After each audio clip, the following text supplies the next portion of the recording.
우리 서로 인사하겠습니다. 할렐루야, 반갑습니다. 사랑합니다. 축복합니다. 할렐루야. 귀한 주일에 오신 여러분을 환영하고, 또 비전을 해서 또 잠옷이해서 또 여건이 되지 않아서 또 영상으로 함께 예배드리는 모든 분들에게 하나님의 은혜가 가득하기를 원합니다. 오늘 드려지는 예배 가운데 놀라운 하나님의 역사와 또 은혜를 경험하는 귀한 시간이 되시기를 원합니다. 오늘은 특수 전도 주일이기도 하고 또 통일 주일을 우리가 함께 하고 있습니다.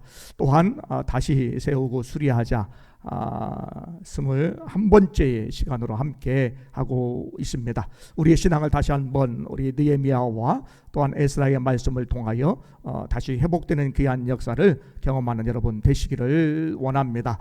느헤미야가 하나님의 인도하심과 또 아닥사스다 왕의 그러한 도움을 통하여서 예루살렘에 도착을 했습니다. 그리고 온 백성들이 함께 모여서 성벽을 건축하기 시작했습니다. 무너진 성벽을 재건하고 황폐해진 이 예루살렘에 도착해서 백성들 가운데 내부적으로 어려움이 있었고 또 외부적으로 방해하는 사람들이 있었지만 하나님의 선하신 손과 또 하나님의 역사 도우심을 통하여 또한 그가 주신 사명을 잃지 않고 그 일을 잘 감당해서 52일 만에 성벽을 재건할 수가 있었습니다. 성벽을 재건하자마자 그들은 그냥 쉰 것이 아니라 하나님의 말씀에 대한 열망을 가지게 되었습니다. 그래서 하나님의 말씀을 듣고자 하는 열심과 열망 속에 에스라를 통해서 말씀이 낭독되고 또 레위인들이 그 말씀을 해석해 주자 백성들은 깨닫게 되었습니다. 그리고 깨달은 그 말씀에 따라서 그들은 절기를 지키고 하나님의 말씀대로 살기로 결단하게 되었습니다. 그들은 무엇을 결단했을까요? 그들은 하나님께서 이방인과의 결혼, 믿지 않은 자의 결혼에 대해서 우리가 먼저 절교하고 또 자녀들이 그렇게 결혼하지 않도록 우리가 그렇게 가정을 지키자라고 그렇게 결단하게 되었습니다. 또한 그들은 안식년을 지키기로, 주일을 지키기로 결단을 하게 되었고, 또한 10의 1조와 예물을 통하여 성전을 버려두지 않자, 성전을 지키자라고 하는 결단을 하게 되었습니다. 그들이 결단한 것, 언약을, 견고한 언약을 기록한 이후에 그들이 서명을 하게 되었지요. 그래서 우리가 느헤미야 10장까지 있는 말씀이 여기까지의 말씀이고, 오늘 본문에 있는 말씀은 그러면 예루살렘 성읍에 누가 살 것인가 라는 그러한 말씀입니다. 그래서 본문에 있는 말씀을 통하여 계속해서 우리가 예루살렘에 거주했던 사람이 누구인지, 또한 예루살렘 성 밖에서 살았던 사람이 누구인지에 대한 부분들을 함께 살펴보려고 합니다. 인간의 가장 기본적인 부분들을 얘기해 보라면 의식주이죠. 입고 먹고 또한 거처할 장소가 굉장히 중요합니다. 그렇기 때문에 우리는 누가 어느 집에 사는가, 이것도 굉장히 중요한 부분이기도 하고요. 얼마 전부터 뉴스의 매스컴에 아주 큰 반향을 일으켰던 LH 공사 이 특혜 사건과 비리 사건이 우리의 뉴스에 또한 귓가에 들리기 시작을 하고, 또한 세종시 특별시를 만들면서 거기에 공무원들이 주거를 해야 되는데 여건이 갖춰지지 않자 아파트를 건립을 하고 또 특별 공급을 통하여서 특혜를 주었는데 너무 특혜가 많았다라고 하는 지적을 알 수가 있습니다. 요즘에 예능 프로와 또 드라마까지 이 집에 대한 그 프로그램들이 많이 있는 것을 보게 됩니다. 구해줘 홈즈라고 하는 프로그램도 있고요. 또 뭐 바퀴 달린 그것도 있고 또 얼마 전에 보니까 월간 집이라는 게 있고요. 나의 환타지인데 환타집으로 바꿔가지고 집에 대한 부분들을 이야기하고 있습니다.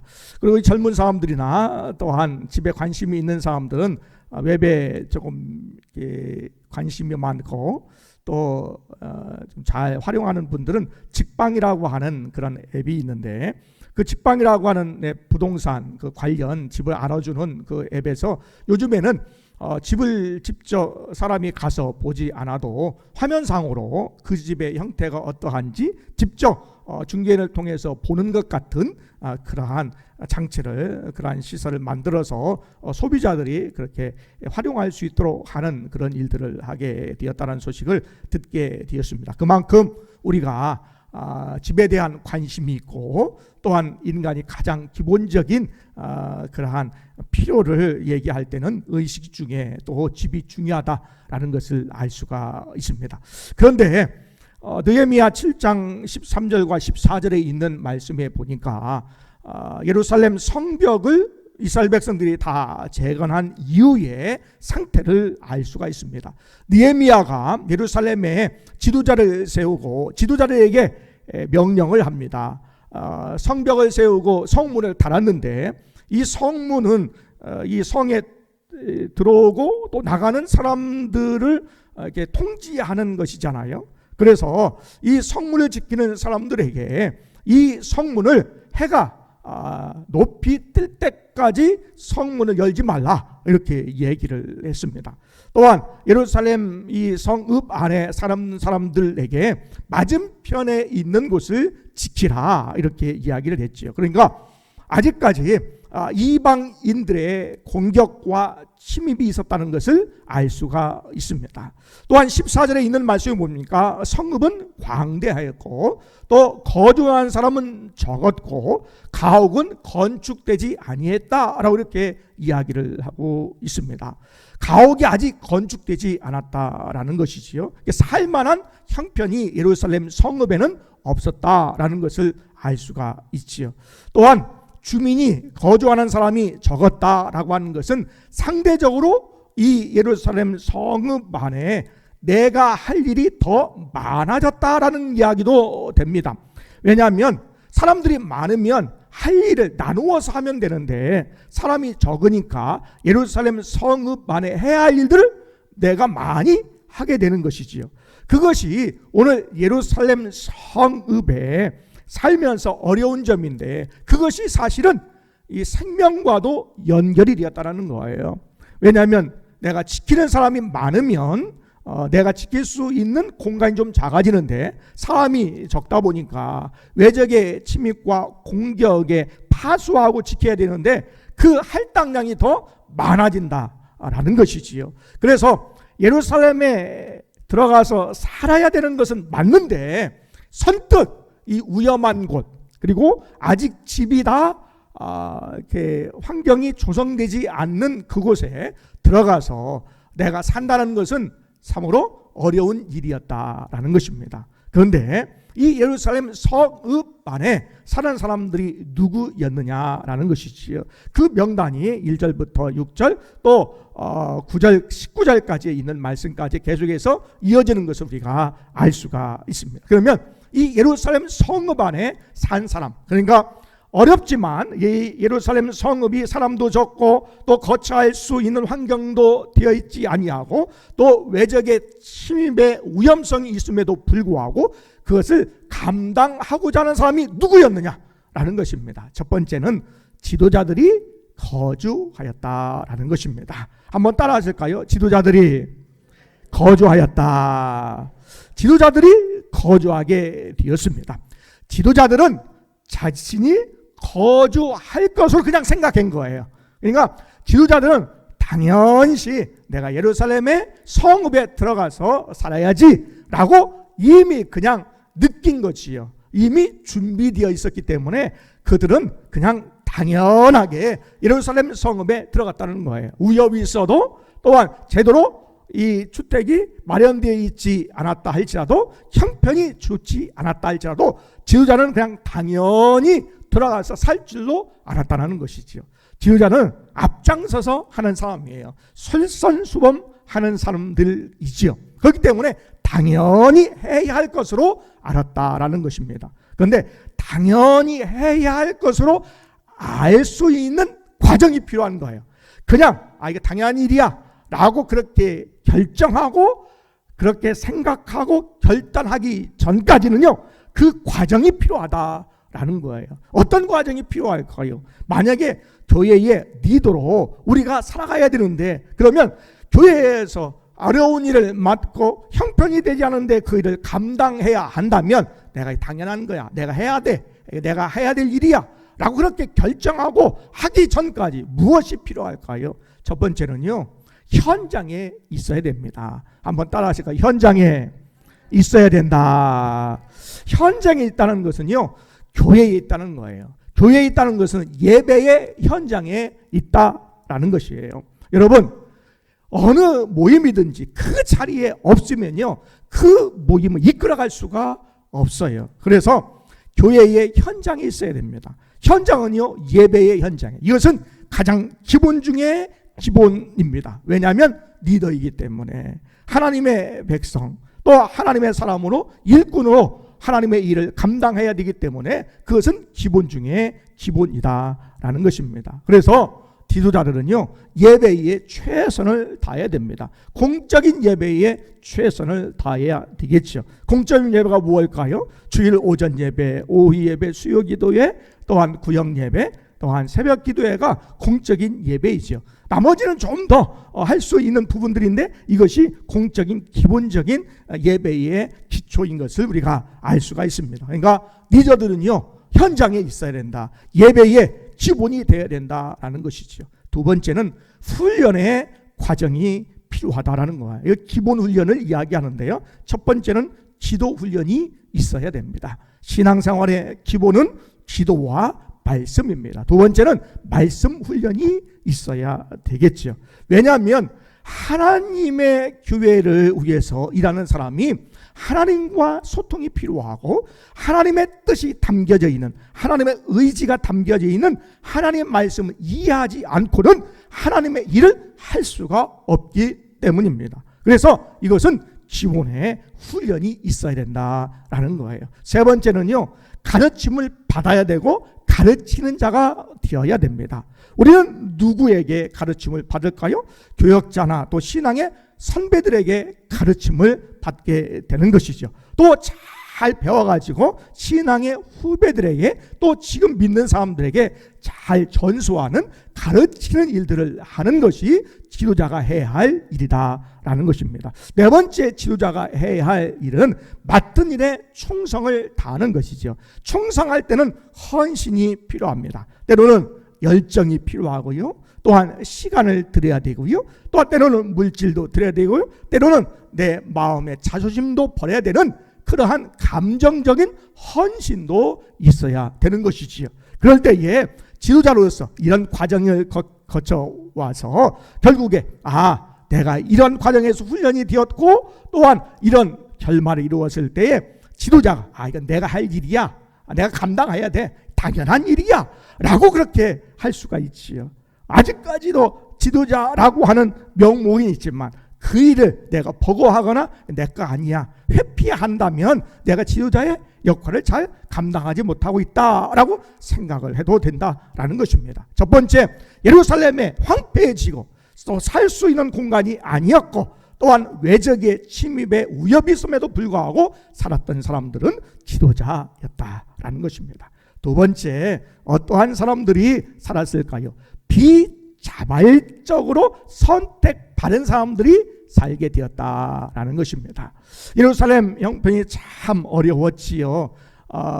그런데 형편이 어려웠고 성전이 있었기 때문에 또한 외적의 침입을 방어하기 위해서는 꼭 필요한 사람들이 살아야 되는 것은 알았습니다. 그런데 알긴 알지만 내가 하기는 어려워요. 우리가 가정에서 아니면 교회에서, 직장에서, 또 마을에서 이건 꼭 해야 돼요. 이거 꼭 해야 할 일입니다. 알아요. 알긴 알아요. 그런데 다른 사람이 하지 나는 안 하기를 원하는 거죠. 가끔씩 그런 얘기합니다. 다른 사람이 선교지에 가서 선교하고 일을 하면 좋은데 내 자식은 안 되는 거예요. 내 자식은. 저희 부모님도 제가 어렸을 때부터 선교사 가겠습니다 라고 누차 얘기하고, 제가 목사 되겠습니다 누차 얘기하고, 그럼에도 불구하고 선교지로 간다고 그랬더니 몇 달 전에 늙은 놈이 버리고 가느냐고. 이게 저의 가슴을 팍. 그래서 제가 기도했어요. 제가 오래오래도록 저희 어머니 살게 해달라고. 그랬더니 93세까지 사셨어요. 오래오래 살게 해달라고 기도했는데, 이 선교에 대한 건 어려운 일, 다른 사람이 하는 건 멋지고 또 귀한 거고 중요하지만 내 자식이 내 주위에 또 내가 하는 것은요 상당히 어려운 거예요. 버거운 거예요. 그래서 좋은 일이고 해야 할 일인 것을 분명히 알아요. 근데 선뜻 나서서 내가 그것을 해야 되겠다, 내가 예루살렘에 성읍에 들어가서 내가 살겠다라고 하는 일이 어려워요. 그러니까 오늘 주민들이, 백성들이 모여 있을 때에 제비뽑기를 통하여서 10분의 1 뽑힌 사람들이 예루살렘 성읍에 들어가서 살게 되었다라는 것이죠. 여러분, 그럼에도 불구하고 이 비자발적인 거주를 통해서도 또한 우리가 내가 이거는 좀 하기 좀 곤란하지만 억지로 떠밀려서 하는 일이라 할지라도 하나님께서는 그거를 통해서 역사하시고 또 하나님의 일에 참여하는 자들에게 놀라운 은혜를 부어주시는 줄 믿습니다. 성경에 아주 좋은 예가 있지요. 마가복음 15장 21절에 있는 말씀에 보면은 알렉산더와 누포의 아버지 시몬이 시골로부터 지나가는데 그들이 그를 억지로 가게 하여 예수의 십자가를 지우매라고 그랬습니다. 예수님이 십자가 지는 것, 누가 십자가 지고 가니까 시골에서 시몬이 보다가 구경 삼아서 이렇게 보았는데 그 구경꾼이었던 시몬을 잡아다가 함께 가게 하고 억지로 예수님의 십자가를 지우. 이거는요, 이게 어떤 하늘의 날벼락이라고? 아니, 이거 그냥 구경한 것 뿐인데 이런 일을 만나게 되었어요. 이게 천천병력과 같은 일이죠. 이 세상에 이런 일이 있을 수 있겠어요? 억지로 갑자기 끌려가는 일이 되게 되었죠. 그런데 그 결과가 아주 굉장한 일이 벌어지게 되는데 나중에 이 성서적 또한 또 성경적인 부분을 통해서도 역사적인 부분을 통해서도 하나님께서 그를 통한 역사하신 것을 우리가 알 수가 있는데 그가 예수를 믿고 그의 가족들이 예수를 믿어서 알렉산더와 누포가 초대교회의 지도자리 되었다라는 거예요. 또한 로마서 16장 13절에 있는 말씀에 보면은 사도 바울이 로마에 있는 교인들에게 문안하면서 이 누포의 어머니가 나의 어머니다 라고 얘기할 정도로 이 시몬의 아내가 신앙의 어머니가 되었다라는 거예요. 때로는 억지로 된 십자가가 그의 가정을 살리고요, 또 억지로 하나님의 일을 감당하다 하나님의 귀한 역사를 보게 해주시는 줄 믿습니다. 오늘 또 우리가 예배를 드리지만 그러면 안 되지만 억지로 예배에 참석하고 어쩔 수 없이 예배에 참석하는 분이 혹시 계시다면 그럼에도 불구하고 오늘 하나님을 만나고 예수 그리스도를 만나고 구원함에 이르고 하나님의 역사와 은혜를 체험하는 여러분 되시기를 원합니다. 오늘 그 현장에 우리가 어려움이 있지만 힘들이 있지만 억지로 갔지만 그것을 내가 좋은 일이지만 내가 하기에는 조금 꺼림직하고 내가 선뜻 나서기 어려운 일이지만 감당할 때에 하나님께서 은혜를 부어주시는 줄 믿습니다. 세 번째, 예루살렘 성읍에 어떠한 사람들이 살았을까요? 세 번째는요, 자발적으로 선택한 사람들이 거주하게 되었습니다. 우리가 계속해서 살펴보지만 예루살렘 성읍은요 굉장히 위험한 곳이었어요. 그럼에도 불구하고 살겠다고 결심한 사람들이, 자원하는 사람들이 생기게 되었습니다. 왜 그랬을까라는 거예요. 우리가 계속해서 느헤미야 있는 말씀을 살펴보면서 이제 52일 만에 성벽이 완성이 되었어요. 그러면서 그들은 갈망이 있었는데 하나님의 말씀에 대한 갈망이 있었어요. 그 말씀을 듣기를 원했어요. 그래서 하루에 3분의 1은 말씀을 듣고요, 또한 정오가 될 때까지 그들은 서서 하나님의 말씀을 듣기 시작했어요. 3시간, 6시간 계속해서 말씀을 들으면서 깨닫고 역사적으로 하나님께서 인도해 주시고 하나님의 말씀을 어기고 범죄했을 때에 하나님께서 이방인의 고통을 통하여서 그들이 깨닫게 하시고, 그들이 깨달아 하나님께 부르짖을 때에 하나님께서 그들의 기도를 응답하시고, 또한 포로에서 돌아오게 하시는 놀라운 역사를 그들은 하나님의 말씀을 통해서 듣게 되었어요. 그래서 그들은 결단했습니다. 이제는 우리가 하나님의 말씀대로 살아야 되겠다, 이렇게 살아서는 안 되겠다 라고 서원하고 언약해서 그들은 서명까지 한 사람들이 있었다라는 거예요. 그들 중에 자원하는 사람들이 생기게 되었다라는 거예요. 은혜 받으면, 하나님의 말씀을 들으면 내가 그 일에 내가 책임져야지, 내가 자원해야지, 내가 해야지, 내가 감당해야지 라고 하는 사람들이 생기게 되었다라는 거예요. 그들이 자원하는 사람들이 되었다라는 것입니다. 여러분, 은혜를 받으면요 자원하게 됩니다. 은혜를 받으면 눈에 무슨 일이 해야 될 것이 보이기 시작해요. 여러분, 은혜를 받아서 여러분의 영적인 눈이 열려지기를 원합니다. 교회뿐만 아니라 민족을 위해서, 사회를 위해서, 우리의 주위에 있는 공공기관을 통하여서 우리가 어떻게 하든지 복음을 증거할 수 있는 놀라운 우리의 영적인 눈이 열려지는 여러분 되시기를 원합니다. 오늘은 은혜 받아서 그들은 자원하게 되었다라는 거예요. 6절에 있는 말씀에 보니까 베레스 자손들은 다 용사였더라라고 말씀하고 있습니다. 베레스 자손들은 자원해서 예루살렘 성읍에 들어가서 그들을 살았는지도 모릅니다.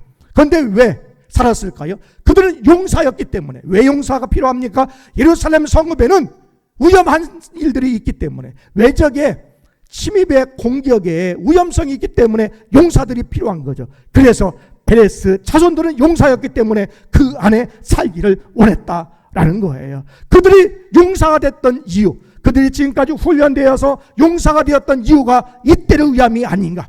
에스더에 있는 말씀에 모르드게가 에스더에게 네가 왕후가 된 것은 이때를 위함이 아니냐라고 이야기한 것처럼, 오늘 그들이 용사가 된 것은 이때를 위해서, 예루살렘의 성읍을 지키고 보호하는 일들을 위해서 용사가 된 것이 아니냐라는 것입니다. 우리가 좀 부족하지만, 지금 건강이 허락되어 있을 때에, 또 우리가 좀 많이 넉넉하지는 않지만 우리가 물질이 있을 때에, 환경이 있을 때에, 여건이 될 때에, 우리가 좀 움직일 수 있을 때에 하나님께서 우리에게 부탁하신 것, 또한 우리에게 원하시는 것이 무엇인지를 자원해 나갈 수 있는 여러분 되시기를 원합니다. 그것이 우리가 해야 할 일이에요. 은혜를 받으면, 하나님의 말씀을 깨닫게 되면 우리가 자원하는 심령이 되는 거예요. 오늘 5에 있는 말씀, 우리가 시편 51편에 있는 말씀을 함께 나누기를 원하는데, 시편 51편 12절에 있는 말씀에 여호와께 다윗이 고백합니다.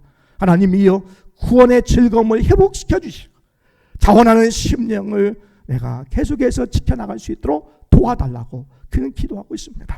여러분의 구원에 감격이 있습니까? 하나님의 은혜에 감격이 있습니까? 그러면 자원하시기를 바랍니다. 우리 교회에 또 앞으로도, 또 지금도 해야 할 일들이 계속해서 이어질 것입니다. 또 해야 할 일도 있을 것입니다. 그 자리에 우리가 할 수 있을 때에 하나님께 자원하는 마음으로, 때로는 이거 조금 부담스러운데, 그럼에도 불구하고 좀 부담스럽지만 부담스러운 일을 했을 때에 또한 내가 그래도 맡은 자니까, 내가 책임자니까, 내가 리더니까 그런 마음으로 내가 그 일에 참여할 수 있는 여러분 되시기를 원합니다. 그래서 지도자들이 예루살렘 성읍에 거주하게 되었습니다. 비자발적으로 그들은 예루살렘 성읍에 거주하는 사람들이 있었습니다. 조금 부담스러운 일이었지만 참여하게 되었습니다. 제법 뽑아 그들은 참여하게 되었지요. 또한 자원하는 사람들도 참여하게 되었습니다. 그들은 기쁜 마음으로 예루살렘 성읍에 들어가서 참여하게 되었습니다. 그런데 말이지요, 오늘 말씀에 19절에 있는 말씀까지 계속해서 이어지는 말씀에, 그래서 산 사람들이 누구일까? 예루살렘 성읍에 들어가서 산 사람 누구일까? 라는 거예요. 유다 지파 사람들이 살았습니다. 베냐민 지파 사람들이 살았습니다. 또 제사장들이 살았습니다. 레위인들이 살았습니다. 문지기들이 살았는데 도합 3044명이 거기에 살게 되었습니다. 예루살렘 성 안에 사는 사람들이 더 많은 수가 있었지만 대표적으로 그들이 살게 되었다는 것을 기록하고 있고, 또한 우리 본문에 있는 말씀에 예루살렘에 거주해서 자발적으로 사는 사람들도 있었고, 그들을 백성들이 그들에게 복을 빌었다라고 하는 장면이 나옵니다. 기도해 주었다라는 거예요. 사람들은 다 중요합니다. 예루살렘 성읍에 사는 사람도 중요하고요, 또한 예루살렘 성읍에 살진 않지만 유다 지방과 또한 주변 마을에 사는 또한 다른 10분의 9의 주민들도 중요하게 되었습니다. 우리는 지금은 당장에 앞장서서 못하고 또 예루살렘 성읍에 살 수 있는 여건이 안 되지만 우리가 그들을 위해서 기도했다라는 거예요. 여러분, 그 특별한 일이 있을 때에 위에서 앞장서고 나아가는 사람들이 있습니다. 때로는 리더일 수 있습니다. 또한 그 일을 내가 자발적으로 하는 사람들이 있을 것입니다. 또한 자발적으로 하긴 어렵지만 그래도 조금 내가 해야 되겠다라고 하는 마음으로 비자발적으로 그 일을 맡아서 하는 사람들이 있을 것입니다. 그러면 그 일을 하지 않는 사람들은 무엇을 할 것인가? 위치에서 최선을 다하는데 그 최선이 뭐냐면 그들을 위해서 기도하는 거예요. 그들을 응원하는 거예요. 그들을 격려하는 것이다 라는 거예요. 여러분이 맡아야 될 것이 무엇입니까? 여러분이 맡겨져 있는 것이 무엇입니까? 가정에서, 또한 교회에서, 또 우리가 사는, 또 우리가 함께하고 있는 모임에서 우리가 감당해야 될 것이 무엇입니까? 앞장서서 리더로서 때로는 자발적으로 아니면 비자발적으로 우리가 참여하는 사람들이 있고, 좀 당장은 어렵지만 그 일에 조금 시간을 두고 해야 할 사람들이 있을 때에 각자 맡겨진 사명이 있습니다. 여러분, 그것을 누가 감당하겠습니까? 또한 오늘 본문에 있는 말씀의 중심으로 본다면 예루살렘 성읍에 사는 것이 조금 버거운 일인데 그 어려운 일을 누가 감당하겠습니까? 하나님의 일이 맡겨졌을 때에 여러분 감당하시겠습니까? 누가 감당하시겠습니까?